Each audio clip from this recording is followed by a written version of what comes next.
안녕하세요. 미국생활 101 채널입니다. 오늘은 가계부에 대한 영상입니다. 가계부를 왜 작성해야 하고 어떻게 작성해야 하는지에 대한 내용을 담고 있습니다. 제가 쓰고 있는 가계부의 예를 보여드리려 합니다. 그래서 아직 가계부 작성을 시작하시지 않으신 분들은 여러분들이 그대로 하셔도 되고 상황에 맞게 바꿔서 쓰실 수 있게 제가 영상 설명란에 링크를 걸어 놓도록 하겠습니다. 그리고 참고로 말씀드리면 이 영상을 보시기 전에 앞서 올린 영상들에서 설명드린 자산, 부채, 수익, 지출에 대한 내용들을 보시고 참고하시면 더 이해하시는데 도움이 될 것 같습니다. 자, 여기 세 가지 질문들이 있습니다. 그리고 각 질문당 세 가지 연관 단어들이 있습니다. 가계부를 왜 작성해야 하는가 라는 질문에는 가계부 작성이 저는 저축의 시작이라 할 만큼 중요하다고 느낍니다. 그리고 가계부를 작성해야 내가 얼마나 여태까지 소비했고 앞으로 남은 2주 동안 아니면은 며칠 동안 얼마나 소비를 해야 내가 계획했던 저축 가능 밸런스를 만들 수 있을지에 대한 스스로 깨닫는, 자각할 수 있는데 도움이 됩니다. 그로 인해 나의 소비 패턴이나 앞으로에 대한 재정관리 방향성을 세울 수 있습니다. 왜 구글 스프레드시트인가 라는 질문에는 저의 개인적인 선호도가 많이 반영된 거지만 저는 다이어리나 노트에 손으로 필기보다는 타이핑하는 것을 선호합니다. 예로 구글 계정이 있으시면 구글 드라이브에 있는 구글 스프레드시트를 쓸 수 있는데 여기서 오는 장점은 컴퓨터나 폰이나 태블릿 등등 연동성이 뛰어나고 그러기에 집 안이든 밖이든 어디에서도 접근할 수 있고 그래서 그로 인한 효율성도 뛰어나기에 저는 구글 스프레드시트를 추천드리고 싶습니다. 어떻게 작성해야 하는가 라는 질문에는 먼저는 우리의 수입 지출에 대한 전체적인 예산과 각 항목에 따른 사용할 금액을 정하고 돈을 쓰기 전에 나의 앞으로의 재정 상황이 어떠할지에 대한 체감 후에 돈을 쓰시는 게 현명하다고 저는 생각합니다. 네, 여기 보시면은 제가 사용하는 가계부 형식을 예를 들어서 설명드리겠습니다. 저 같은 경우에는 한 달에 월급을 2번 받습니다. 샐러리를 2번 받기 때문에 이렇게 말에 한 번 받고 중간에 한 번 받아서 이렇게 2개로 나눴고요. 만약 여러분들이 매주 받거나 아니면은 2주 단위로 받으시면은 여기를 이렇게 자유롭게 조절하시면 될 것 같습니다. 저 같은 경우에는 여기에 얼마를 받을지 대략적으로 아니까 여기다 버지티드 인컴란에 써놓고 제가 앞서 영상에 말씀드린 것처럼 저는 세이빙 어카운트와 그리고 캐시백, 스탁 배당을 통해서 매달 조금씩의 수익이 있기 때문에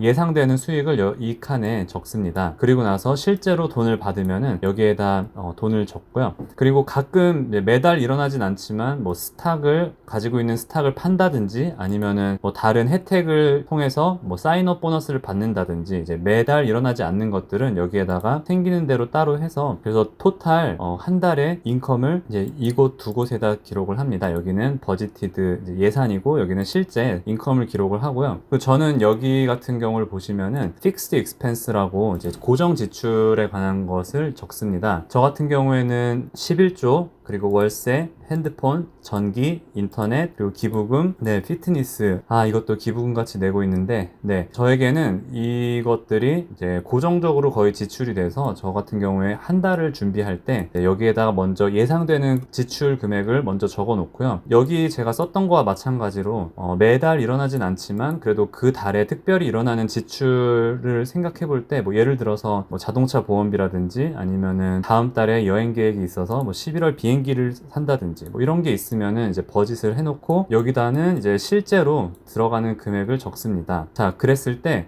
이 액추얼 인컴에서 액추얼 익스펜스를 빼면은 그 전에 여기 버지티드 인컴이 있죠. 그 다음에 버지티드 익스펜스를 빼면은 예를 들어서 이게 한 1,000불 정도 남았다고 합시다. 그러면은 이 1,000불이 여러분들의 쓸 수 있는 돈이에요. 한 달 동안. 근데 이 돈에서 이 돈을 다 쓰는 게 아니라 예를 들어 내가 여기서 700불을 쓰고 300불을 저금해야겠다. 아니면은 600을 쓰고 400을 저금해야겠다. 이런 거를 여러분들이 이제 계산을 하셔야 돼요. 여기 옆에 보시면은 variable expense라고 이제 변동성 지출에 대해서 썼습니다. 이건 저에 해당되는 게 아니고 제가 생각나는 거 막 적어봤어요. 그래서 1일부터 7일까지 그리고 8일부터 15일까지 이거는 제가 마음대로 끄는 건데 여기 밑에 잠깐 보시면은 1일부터 8일까지는 제가 여기를 드래그 했을 때 193불 09센트를 썼고 9일부터 15일까지는 297.61 이렇게 썼습니다. 그러면은 자, 이걸 통해서 여러분들이 이 상황이라면은 1000불 안에서 써야겠죠. 만약에 이 기간 동안 200불, 100불 이렇게 썼다고 쳐볼게요. 그러면 토탈이 790불이죠. 그러면은 210불에 대해서 저축을 할 수 있는 거예요. 근데 사실 210불 하면은 적은 돈이기도 하고 큰 돈일 수도 있겠지만 여러분들이 이런 버지팅을 하지 않으면은 어쩌면은 여기서 그냥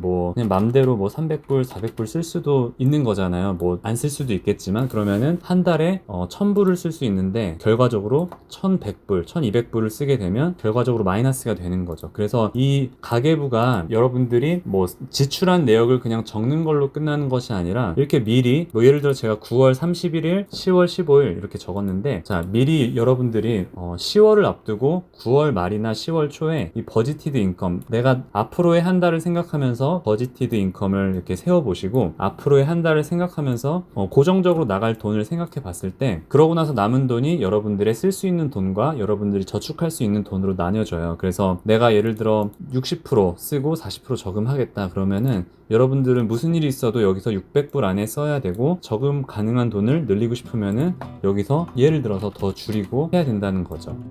영상을 마무리하겠습니다. 이 영상을 통해서 여러분들이 가계부가 단지 지출 기록으로 끝나는 것이 아니라 예산을 먼저 짜고 그리고 나서 남는 예산 금액을 통해 얼마나 쓰고 얼마나 저금할지에 대해 미리 준비를 한다면 생각지도 못한 지출을 막을 수 있고 더 효율적으로 저축 가능 밸런스를 늘리는 데 도움이 되실 것입니다. 실제 저의 금액이나 예제로 다른 금액을 사용하지 못한 점은 양해를 구하겠습니다. 오늘도 영상을 시청해주셔서 감사합니다. 오늘 영상이 도움이 되셨거나 다음 영상이 기대되시는 분들은 구독과 좋아요 부탁드립니다. 오늘도 좋은 하루 되세요. 감사합니다.